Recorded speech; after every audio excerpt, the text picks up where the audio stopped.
Bam coming from Simply Farms. As you can see, you got a pile of brush over here. What I'm going to do with this is I'm going to turn it into wood ash, a really beneficial and natural way to boost your garden. It not only helps your soil, it helps the overall health of your garden. It helps your plants thrive, and it's all natural. And there's 4 reasons why wood ash is so beneficial to the garden. Number 1, it helps with the pH balance of your garden, right? So if you're trying to grow things like lettuce and you want the soil to be a little more alkalized, you use some wood ash, right? Number 2, it has a bunch of different minerals and vitamins and things for the soil that's very healthy. For example, calcium, potassium, magnesium, right? All these things are very important for plant health and plant growth and all of that. Third, it helps with the soil. So say, for example, you have heavy clay soil in your garden. All you have to do is mix some wood ash in there and it'll loosen up the soil, helps with the drainage. So the roots on your plants can actually grow deeper and stronger. The last benefit to some of this wood ash I'm going to produce from this thing is it's going to help with pests.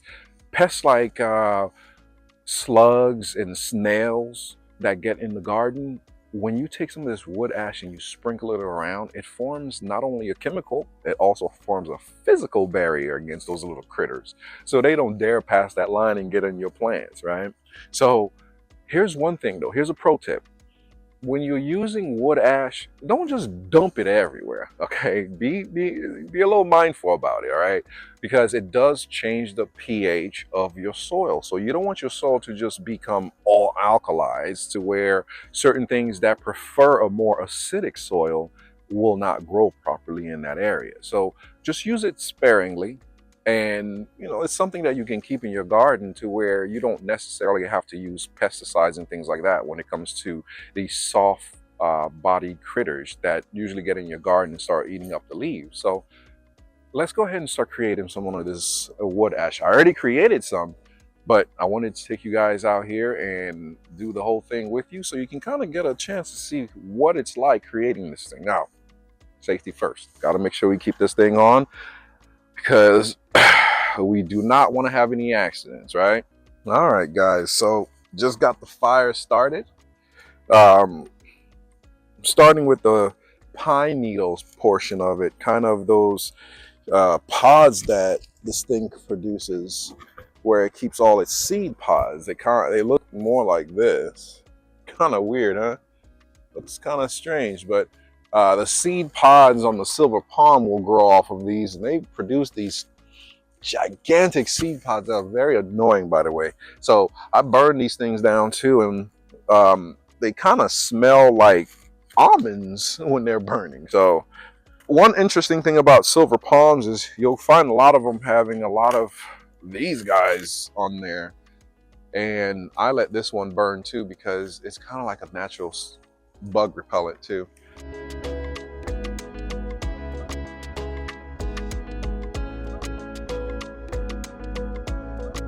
Hey, good morning. So it's the next day and this fire has been burning all night. Made sure that I got a lot of this stuff cleared out, and now all I have is good wood ash. I've been collecting it. I got about 4 gallons right now of it, and this is something that I'm going to use all year in my garden. Like I explained before, this is something that's going to be very good for the garden for a lot of different reasons. It's going to help me loosen up the soil. It's also going to give me a bunch of different nutrients like potassium, calcium, magnesium. I'm going to use it to deter pests. So this is something that is very helpful in the garden. It's all natural, and it also helps you clear out your yard of all the debris you get sometimes. Instead of just throwing it away, just go ahead and get you one of these little fire pits if you have the space, and get you some wood ash, because that's something that's going to help your garden thrive. All right. If you learn anything, go ahead and follow me for more. Comment, subscribe, and I'll keep bringing you these tips.